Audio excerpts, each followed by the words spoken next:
Gakumdu Bawaslu Sumsel terima 61 laporan kecurangan pemilu.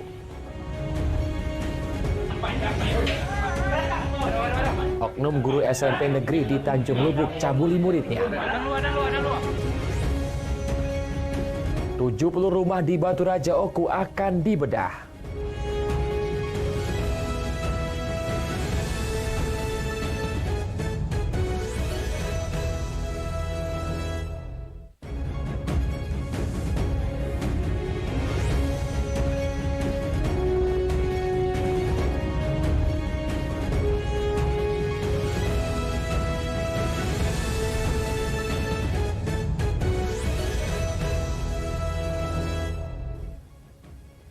Selamat pagi, apa kabar pemirsa? Senang sekali saya dapat menjumpai Anda dalam Lintas iNews Sumsel. 3 sajian informasi tadi mengawali jumpa kita pada pagi hari ini. Beragam informasi lainnya telah kami siapkan untuk Anda. Bersama saya, Ari Kristianto, inilah Lintas iNews Sumsel selengkapnya.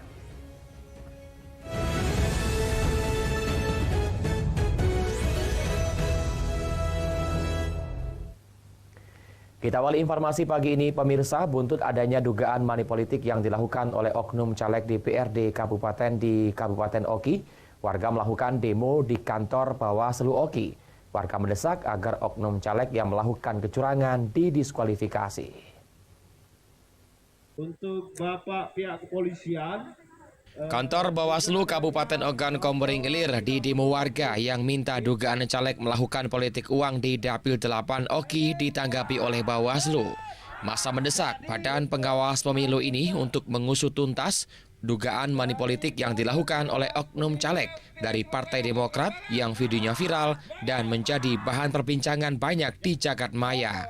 Oknum caleg yang diduga melakukan politik uang tersebut adalah IZ yang dinilai cacat hukum dan tidak berhak untuk duduk di kursi DPRD Oki untuk mewakili rakyat. Atas dugaan politik uang tersebut mengantar saudara IZ menjadi wakil rakyat dari Dapil 8. Masa mengancam jika Bawaslu bungkam dalam temuan yang mereka laporkan.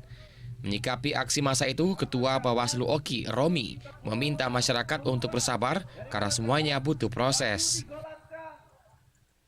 diduga itu dari partai yang kami datang ini ialah Partai Demokrat bahwasanya, dan juga ada simbolis sembako yang mereka kasihkan dan bagikan ke masyarakat. Tuntutan kami kalau bisa si oknum tersebut untuk didis ataupun ditindak tegas. Dan kemarin juga yang bersangkutan juga sudah datang, tapi proses itu sudah berjalan, bukan tidak berjalan. Jadi di Bawaslu sudah berjalan prosesnya, dan sekarang masih berproses di Gakumdu. Kalau memang ini kawan-kawan bisa lihat nanti ada di Gakumdu itu ada biasanya dilampirkan di pengumuman itu terkait laporan-laporan yang ada. Usai melakukan aksi demo di kantor Bawaslu Oki, massa melanjutkan aksinya di kantor Sekretariat Partai Demokrat Oki di Kayu Agung. Dari Ogan Komering Ilir, Fitriadi, iNews melaporkan. Bawaslu Sumsel menerima 61 laporan dugaan pelanggaran pemilu, salah satunya manipolitik yang ada di Kota Palembang. Pihaknya masih mengkaji dengan menurunkan tim investigasi.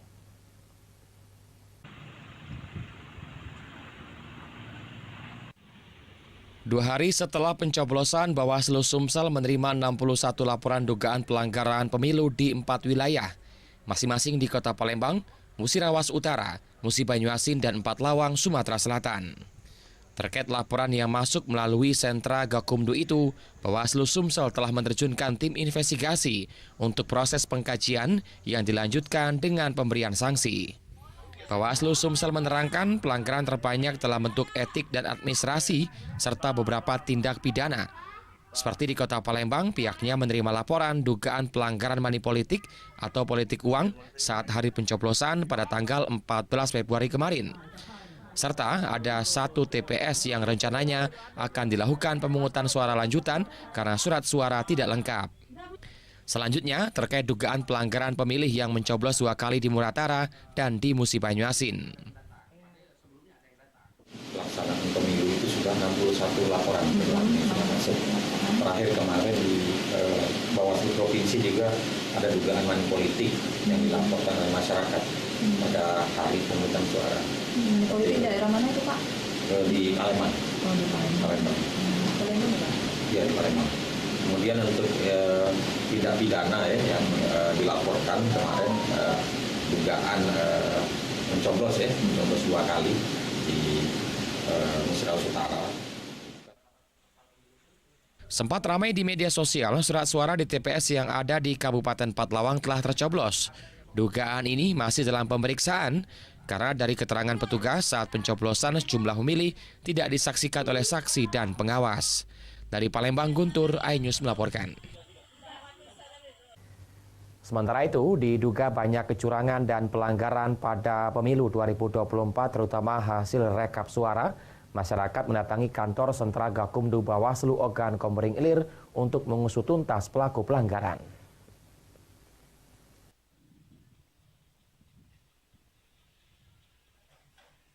Salah satu perwakilan masyarakat mendatangi kantor sentra Gakumdu Bawaslu Ogan Komering Ilir untuk melaporkan dugaan pelanggaran pemilu 2024. Dugaan pelanggaran itu terjadi di Desa Simpang 4 Pedu, Kecamatan Jejawi, di mana hasil C Plano yang diterima berbeda dari hasil rekap suara yang ada. Sedangkan di Desa Pinang Indah, Kecamatan Sungai Menang, hasil C Plano terdapat banyak coretan sehingga hal itu menjadi bahan pertanyaan mengapa bisa terjadi. Masyarakat meminta dan menuntut agar Bawaslu Oki segera menindaklanjuti laporan yang ada demi pemilu yang bersih dan berkeadilan. Usut tuntas dugaan kecurangan pelanggaran yang terjadi karena kemungkinan besar hal itu juga terjadi di desa-desa lain di Kabupaten Oki.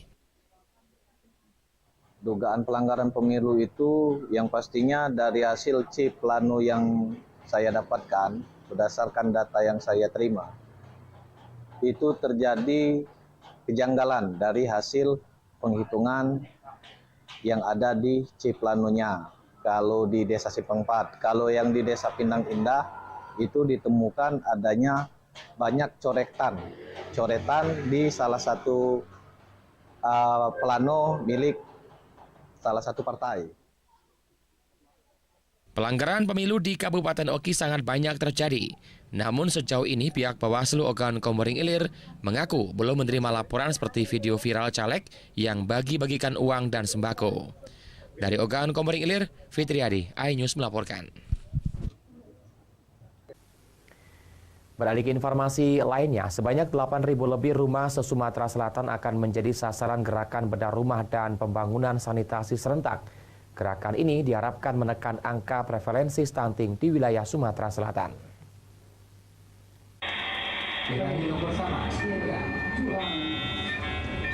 Pemerintah Provinsi Sumatera Selatan resmi meluncurkan gerakan bedah rumah serentak, gerakan pembangunan sanitasi serentak, dan gerakan penanganan stunting serentak se-Sumsel. Peluncuran berlangsung pada Rabu siang di Palembang, dipimpin oleh Ketua Umum Tim Penggerak PKK, Tri Suswati Tito Karnavian, didampingi oleh pejabat Gubernur Sumsel Agus Fatoni. Peluncuran gerakan serentak ditandai dengan peninjauan sejumlah rumah yang akan dibedah dan diperbaiki sanitasinya. Ada lebih dari 8.000 unit rumah tak layak huni yang akan dibedah dan diperbaiki sanitasinya pada tahun ini. Bedah rumah akan difokuskan pada perbaikan atap, lantai, dan dinding sehingga menjadi layak huni. Sementara itu, pembangunan sanitasi bertujuan untuk menciptakan sarana sanitasi yang layak bagi keluarga sebagai bagian dari penekanan resiko stunting. Gerakan ini tak hanya mengandalkan pendanaan dari APBN dan APBD Pemda saja. PJ Gubernur Sumsel pun mendorong kolaborasi berbagai pihak, tak hanya dari Basnas, dana CSR dari swasta hingga dana desa. Total bedah rumah saat ini yang sudah data masuk kepada kami itu ada 8.279. Ini data sementara karena ini nanti akan bisa bertambah dengan partisipasi yang lain. Akan ada tambahan dari CSR, akan ada tambahan dari BUMN, BUMD, dan juga dana desa. Tadi dari dana desa baru ada sekitar 120. Ini bisa semua desa menganggarkan. Kalau semua desa menganggarkan berarti akan ada 3.000 lebih desa dan kabupaten. Rencana pembangunan dari untuk daerah itu kan dari daerah sendiri yang minta ke pusat untuk disetujui. Kemudian pusat sudah menyetujui, memberikan semua fasilitas anggaran dan lain-lain, Pak ya. Kemudian dengan undang-undang otonomi silakan pemerintah daerah melakukan pembangunan itu, mempercepat semua. Uang anggaran itu segera untuk dilaksanakan, ya kan? Nah, ini monitoring ini harusnya masyarakat yang memonitor. Lewat kolaborasi berbagai pihak yang dilakukan secara serentak, gerakan ini diharapkan meningkatkan kesejahteraan masyarakat dan mengurangi angka kemiskinan di daerah. Prevalensi stunting juga ditargetkan menurun hingga 14% di tahun 2024. Dari Palembang, Bambang Irawan, iNews melaporkan. Sementara itu, pejabat Bupati Ogan Komering Ulu Haji Teddy Melwansah meluncing bedah rumah tidak layak huni atau RTLH. Pada tahun ini, pemerintah Kabupaten Oku akan melakukan bedah rumah sebanyak 70 unit rumah yang tidak layak menjadi layak huni dan tersebar di beberapa wilayah dan kecamatan di wilayah Oku.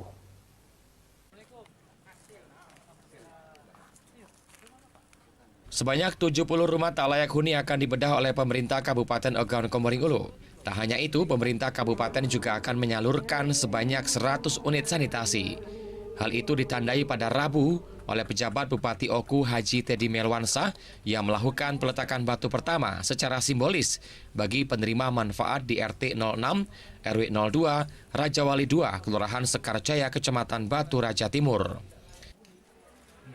Sebelum peletakan batu pertama, PJ Bupati Oku mengikuti secara daring serentak di 17 kabupaten kota se-Sumatera Selatan yang dibuka langsung oleh PJ Gubernur Sumsel Agus Fatoni. PJ Bupati Oku Teddy Melwansah didampingi Kepala Dinas PUPR Kim Norviansah, Kepala Dinas PUPR Ulia Mahdi. Pejabat Bupati Oku Haji Teddy Melwansah berharap program bedah rumah yang diadakan oleh pemerintah Oku dapat betul dirasakan oleh masyarakat yang membutuhkan sehingga diharapkan secara bertahap dapat mengurangi angka kemiskinan di wilayah Oku dan sebagai langkah konkret memberikan rumah layak kepada masyarakat yang membutuhkan. Nah, untuk di Kabupaten Ogan Komering Ulu sendiri, saat ini untuk tahun ini kami akan melakukan bedah rumah terhadap rumah tidak layak huni itu sebanyak 70 unit rumah dan bantuan sanitasi sebanyak 100 unit untuk tahun ini saja. Tapi insya Allah mudah-mudahan nanti kami bisa menggerakkan perusahaan-perusahaan yang ada di Oku ini untuk bisa mereka memberikan CSR-nya kepada masyarakat dan kami akan arahkan juga untuk dilakukan bedah rumah ini supaya nanti hasilnya bisa lebih maksimal dan lebih banyak masyarakat. PJ Bupati Oku Haji Teddy Melwansah mengaku dengan jumlah tersebut pihaknya mengaku belum puas dan tentu akan menambah jumlah penerima. Oleh sebab itu, dirinya mengaku akan mendorong BUMN dan BUMD dan perusahaan swasta lainnya yang ada di Bumi Sepimbing Sekundang untuk dapat membantu program CSR untuk membuat rumah layak huni bagi masyarakat.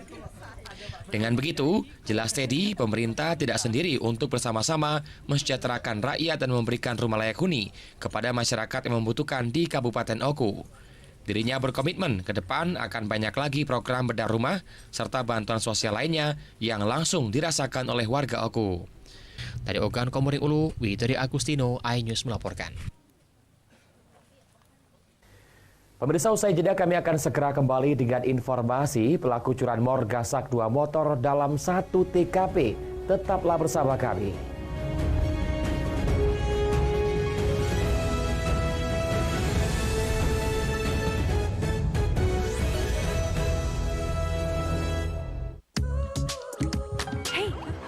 Cek rambut, insecure terus sama rambut kamu? Pakai Rejoice 3-in-1. Rambut jadi lembut, harum, ternutrisi. Bebas insecure seharian. By Drama Rambut. Baru Rejoice 3-in-1.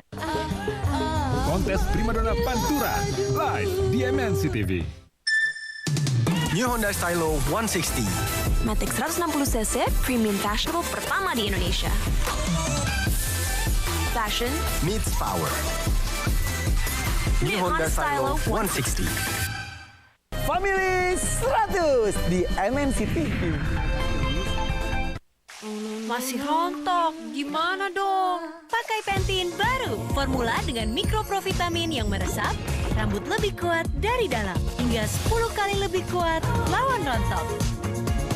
Pantene baru. Berkah cinta Ramadan di MNC TV. Family 100 di MNC TV. New Honda Stylo 160. Matic 160cc, premium fashionable pertama di Indonesia. Fashion Meets power. New Honda Stylo 160.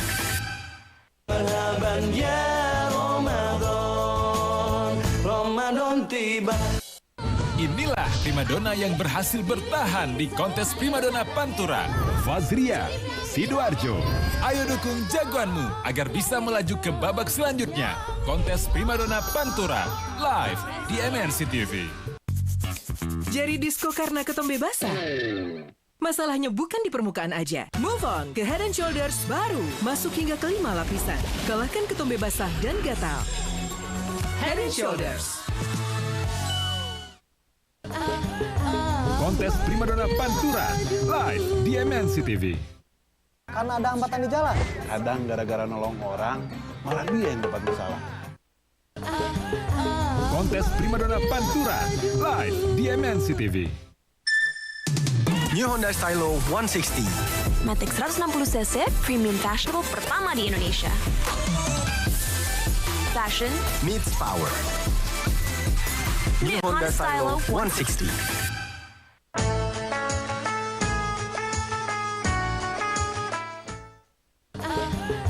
Kontes primadona Pantura live di MNC TV. Ribet hindari matahari, tapi masih bawa matahari. Mungkin itu ketombe basah. Move on ke Head & Shoulders Lemon Segar. Efektif kalahkan ketombe basah. 100% PD, segar sepanjang hari. Head & Shoulders. Itu ada layangan terbang. Sebagus. Hanya di MNC TV. New Honda Stylo 160. Matic 160cc, premium fashionable pertama di Indonesia. Fashion Meets power. New Honda Stylo 160. Kontes primadona Pantura live di MNC TV. Shampoo biasa kayaknya sih ngurangin ketombe, tapi kering. Aduh, Pantene anti ketombe dengan mikroprovitamin menutrisi rambut. Baik ketombe, baik rambut kering. Double solusinya, Pantene baru.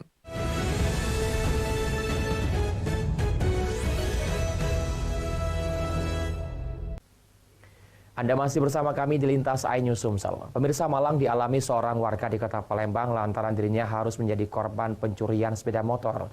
Akibatnya 2 motor milik korban raib dan aksi pelaku terekam kamera CCTV.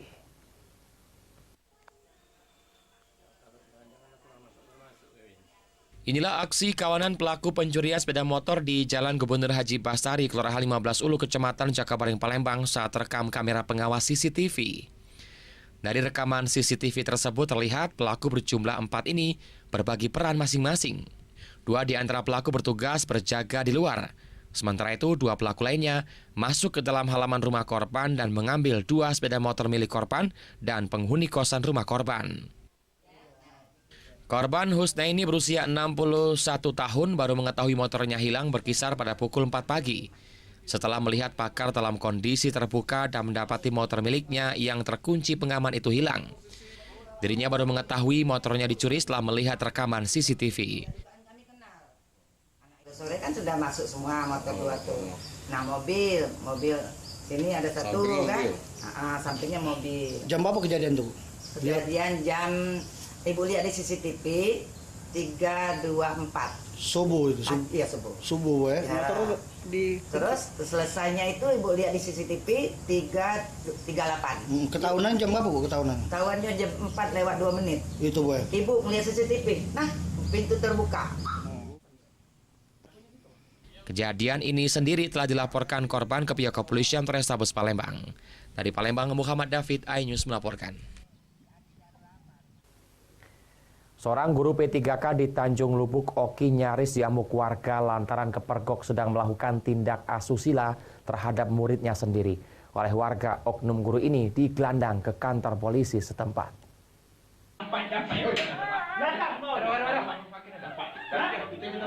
Seorang oknum guru P3K berinisial AD yang mengajar di SMP Negeri 3 Tanjung Lubuk, Kabupaten Ogan Komering Ilir, nyaris diamuk oleh warga karena kepergok warga saat melakukan asusila kepada siswinya dalam kegiatan ekstrakurikuler pramuka. Guru olahraga ini berhasil diketahui warga saat melakukan perbuatan bejatnya dan nyaris dihakimi oleh warga. Beruntung, aparat desa setempat cepat meredam warga, sehingga pelaku selamat dan dibawa ke kantor polisi sektor Tanjung Lubuk. Akibat dari perbuatan bejat guru olahraga yang juga merangkap sebagai pembina OSIS ini, korban masih belum bisa bersekolah karena trauma dan malu. Sebetulnya tidak kami inginkan sama sekali. Tapi ya apa boleh buat, hal sudah terjadi. Jadi untuk sekarang kasus ini sudah ditangani langsung oleh pihak Polres Oki. Harapan ke depan ini adalah menjadi pelajaran bagi seluruh tenaga pendidik ya. Juga mungkin orang tua lebih berhati-hati lagi terhadap anaknya. Semoga kejadian ini tidak terjadi lagi ya. Dan pasti kalau kami betul tidak tahu karena posisi sekolah ini hanya ada dia sebagai guru di sini. Untuk guru yang lain sudah pulang semua karena kegiatan itu menurut informasi kejadian itu terjadi sekitar pukul 14 kejadiannya. Apa? Ada saksi mata yang mengetahui. Nah itu saksi mata itu masyarakat. Itu masyarakat yang istilahnya OTT mereka. Dia mengajar PJOK. Dia itu kalau tugas lain dia sebagai pembina OSIS juga sebagai pembina pramuka sekaligus pelatih pramuka. Pihak sekolah telah menyerahkan kasus asusila oknum guru tersebut ke pihak berwajib. Selain terancam dipecat dari jabatannya sebagai guru P3K, oknum guru ini juga terancam 15 tahun kurungan penjara. Dari Ogan Komering Ilir, Fitriadi, iNews melaporkan. Sementara itu, penjaga sekolah dasar di Kota Lubuk Linggau juga berhasil diringkus polisi karena telah melakukan pencabulan terhadap 2 bocah perempuan di sekolah yang dijaga oleh pelaku. Penangkapan pelaku pun berjalan dramatis.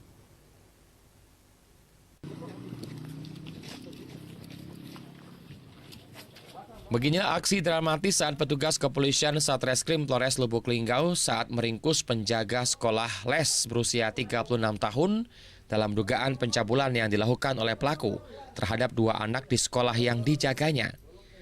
Tinggal di rumah dinas milik sekolahan yang dijaga pelaku, Les berusaha mengelak dari tuduhan sehingga menghindari penangkapan. Pelaku yang diketahui seorang bujangan ini hanya bisa diam saat polisi memborgol. Les ditangkap atas tuduhan telah melakukan pencabulan terhadap 2 orang bocah sekolah dasar. Dalam menjalankan aksinya, pelaku menunggu korban pulang sekolah.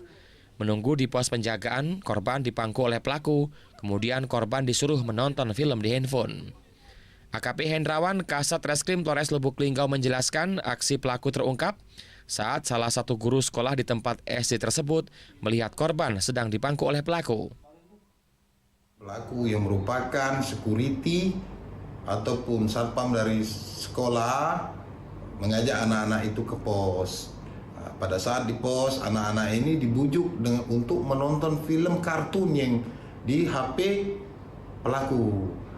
Kemudian korban didudukkan dan dipangku dengan cara sambil menonton film kartun tersebut. Atas perbuatannya, pelaku terancam pasal 82, junto pasal 76E, Undang-Undang Nomor 23 Tahun 2002 tentang perlindungan anak dengan ancaman pidana penjara selama 15 tahun. Dari Lubuk Linggau, Sudirman, iNews melaporkan. Pemirsa, informasi tadi mengakhiri jumpa kita pada pagi hari ini. Jangan lewatkan informasi menarik lainnya dalam Lintas iNews Sumsel, Senin sampai Jumat pukul 5.30 waktu Indonesia Barat. Saya Ari Kristianto mewakili teman-teman yang bertugas mengucapkan terima kasih atas kebersamaan Anda. Selamat pagi dan selamat beraktivitas.